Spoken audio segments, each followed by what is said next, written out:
Two kings. One throne. We bring the crown home. Stories, laughs, and truths, all in one zone. Hey!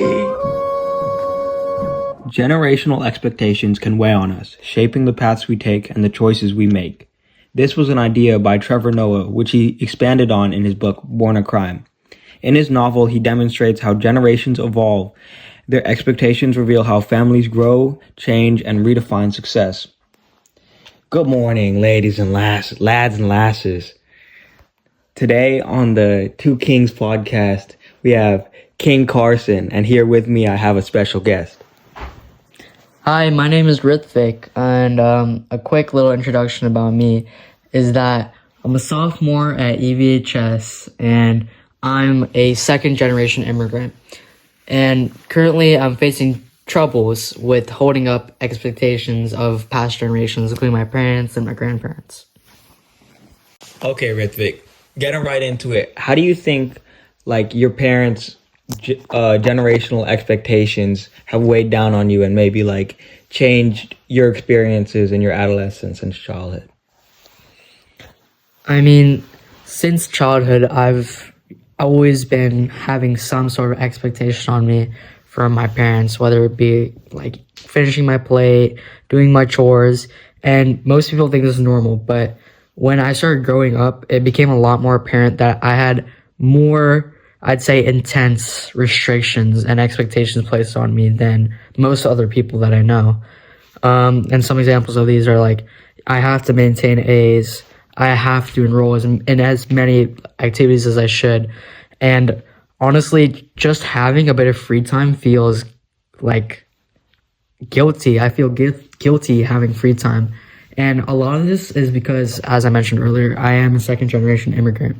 So what I'm doing here, what I'm working here, it's really to live up to my parents' expectations. The whole reason they came to America from India is so my father came because he had a better job here, but my mother came because she wanted better opportunities for her children. So if I don't live up to that expectation, I'm gonna feel guilty. I'm gonna feel like I disappointed my parents, and that's been weighing down on me on the way that I feel like I have less freedom than others. Yeah, so in what ways do you think you would have less freedom? Are there any specific unspoken rules or pressures that your parents put on you? Yeah. So, well, getting good grades is obviously a must, but there's also expectations of when you're able to, meet up with friends, when you're able to do a hobby that you like, when you're expected to study. And honestly, it feels like a lot of your schedule is controlled by these general expectations. And what I mean by general expectations is not just generational standards from my parents, but from generations before that, like my grandparents. I don't want to disappoint my grandparents. I don't want to disappoint my parents. And going to the current generation, I think that my parents have set high expectations for myself, as in I don't want to disappoint myself. Yeah, so I'm sure that these generational pressures, these generational expectations that your parents put on you, they probably build you a lot, right? It really shapes your childhood. Do you think you've grown any resilience thanks to these? And how has the single story kind of corrupted how people look at you as Indians generally being genetically smart, it being a natural thing to come, good grades being natural and being well behaved and stuff? Yeah, so general expectations, they make you build a lot of resilience, and especially a lot of resilience to failure. Having these high expectations, they generally always come with failure. And when you fail, you have to try again, or else you're just not going to live up to those expectations. You're not going to be able to succeed. And I think the most irritating part of having that single story, that stereotype of Indians of being genetically smart, being effortlessly smart, is that we're not. We're just not. It takes effort for everyone to study. It takes effort for everybody to excel in something. And I think that most people don't recognize that, yeah, it might seem like a lot of the Indians or other people that you come across, yeah, they might have like very good grades. They might seem like they're doing better off than people. They might seem like it's a little bit more effortless to them. But that's only because most of us have had this generational pressure and expectations from our parents moving here that we need to do good, we need to succeed for them. Who do you think like generally helps perpetuate this like negative stigma and stereotype?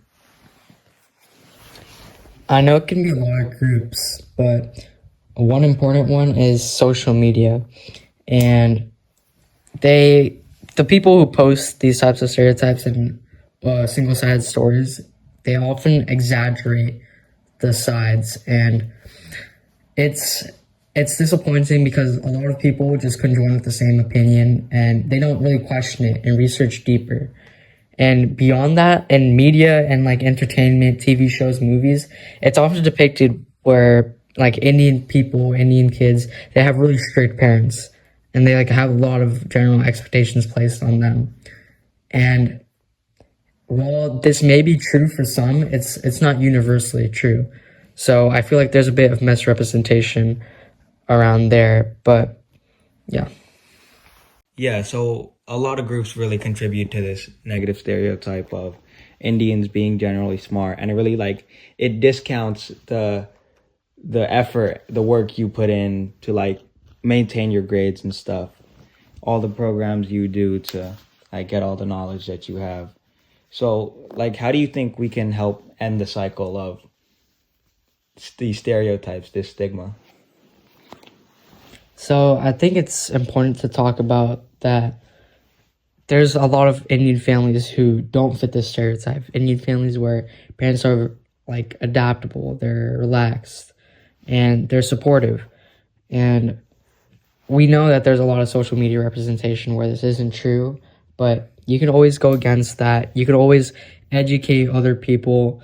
And if somebody like spreads this stereotype, you can always speak up and just inform them why they're wrong, why it isn't universal. And I think it's really just talking about how this single stereotype doesn't define all Indian families and all Indian generations. Yeah, so I think it's really important that we like help raise awareness to end this cycle, end this single story. And like Ritvik, are there any like specific examples of like things that people would assume that like the general public assumes that Indians are specifically like really good at, or like they have inherent knowledge about, that you really worked hard on to get better at, but like people would assume that you're naturally good at? Yeah, I can give you some examples of that. One example would be how, like, a lot of people assume that Indians can always solve any problem that's related to like some technical issue. So it may seem effortless for some people, but for other people who just don't know what they're doing, or they're not necessarily interested in going to a technical field, it's not really fair to assume that you can ask them for help or they'll know everything about it.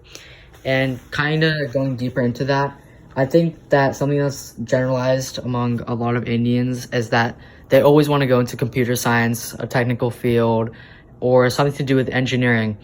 But that's really not true for a lot of people. A lot of people have different interests, different things they want to do in the future. And I think having that kind of single story or that expectation of being an engineer has weighed on a lot of people, including me, and kind of influenced their decision on what to pick in the future. So Ritvik, we've gone to great lengths talking about like what specific pressures your parents have put on you and like how it shaped your life, how it shaped your childhood.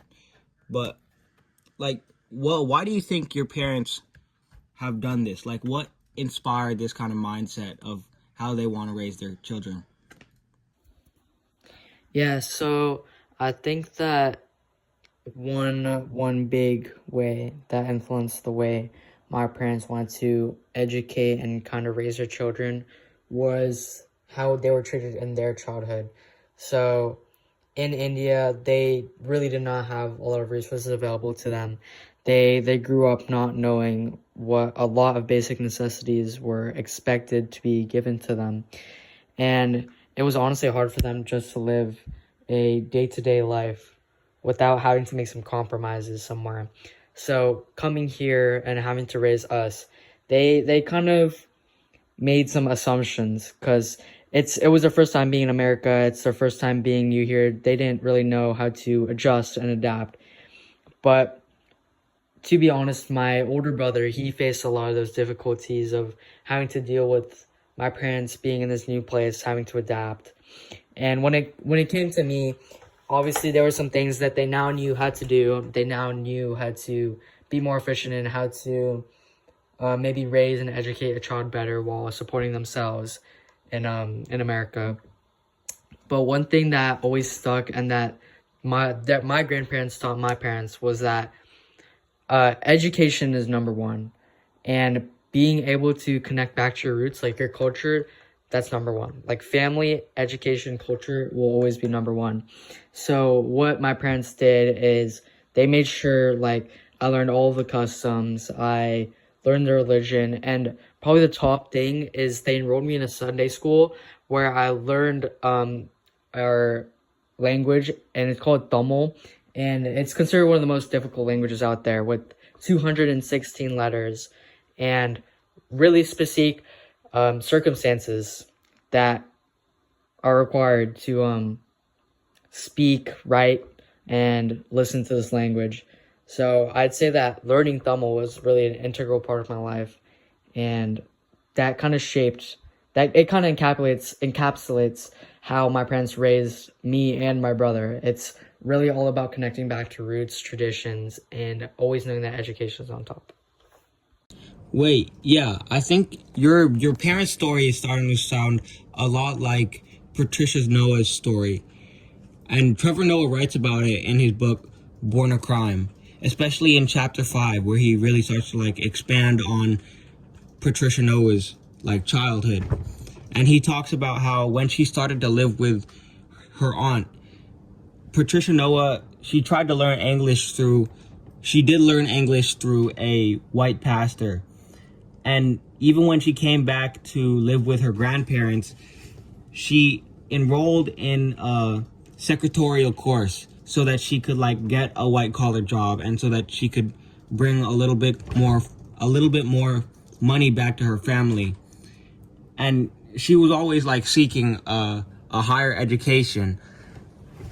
And I think it's really similar to you and your parents' situation in how, like, Trevor Noah's always talking about how his mom tried to put him in pretty decent schools, and she tried to teach him not only English but also all of the indigenous African languages so that he could fit in but also have a better education. And that's kind of similar to you and your parents, and how they were always seeking a better education, and like that's what they grew up on, so they wanted to teach you that too. So that's why they enrolled you in like the Sunday school, and they wanted to teach you Tamil. Ritvik, how do you think general expectations differ from personal values? And like, are there any like what are the similarities and differences? Like, are there places that you think personal values and general expectations kind of overlap? Well, yeah, there's definitely a lot of places where they overlap. As I said earlier, there's always the general expectation of holding myself to that high academic standard that while I also like hold myself to get good grades, my parents automatically expect that of me. But to be honest, there's also like a lot of places where they differ.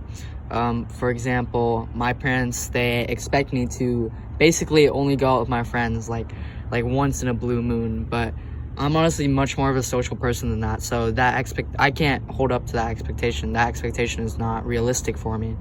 So yeah, that's one example.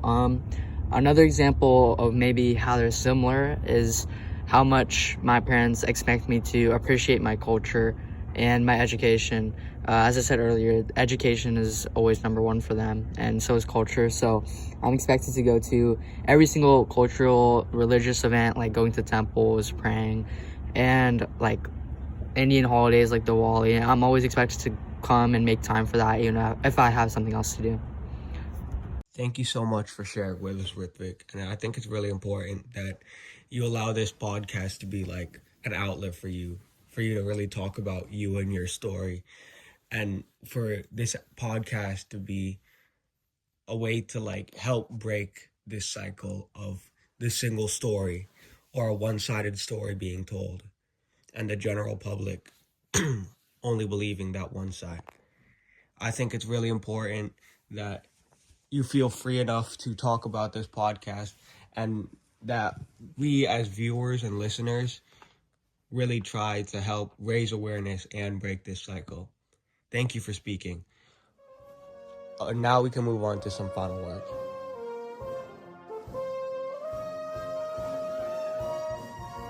Are there any final words you'd like to tell the viewers, or like any specific points that you really want the viewers to take away from this, Ritvik?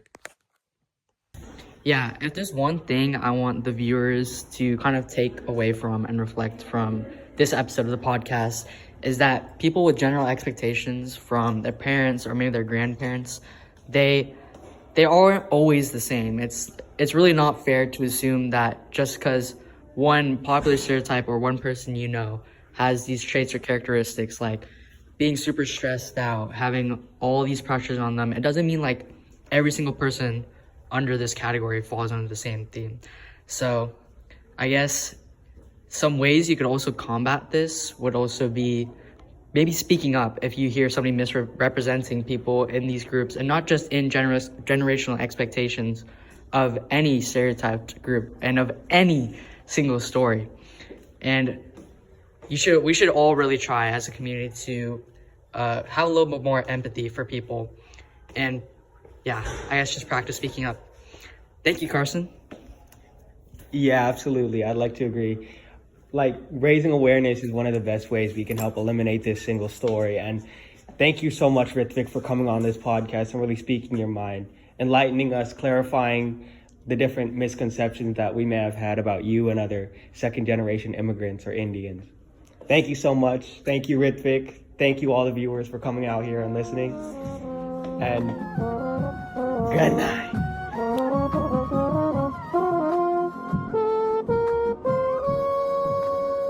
Now on to my reflection questions.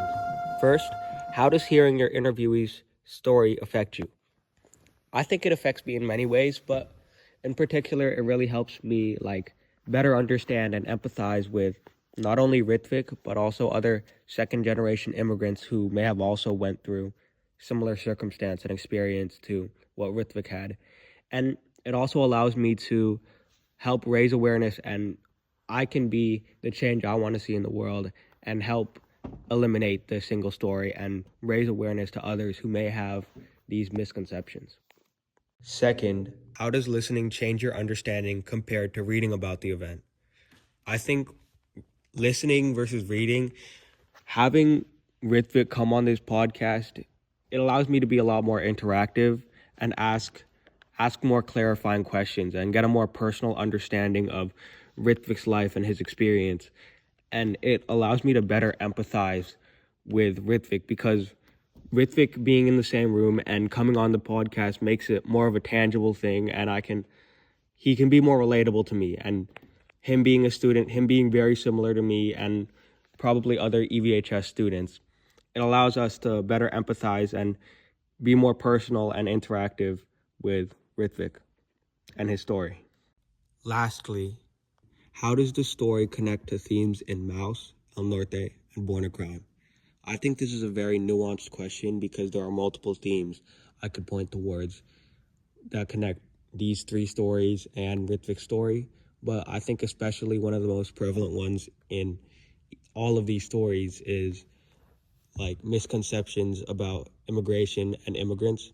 And like in the case of Mouse, Art and his family had to move around a lot to like stay out of harm's way, and they never really knew what was going to happen, but they were always hoping for the best. And El Norte, the movie El Norte, the entire premise is a brother and sister immigrating to America and trying to settle there. And in the case of Born a Crime, I think it's really important to highlight the fact that although it's not specifically about Trevor Noah's immigration, him, by telling his story and stories about his childhood in Africa, he attempts to like clear up some of the misconceptions about Africa, his homeland, and like his people.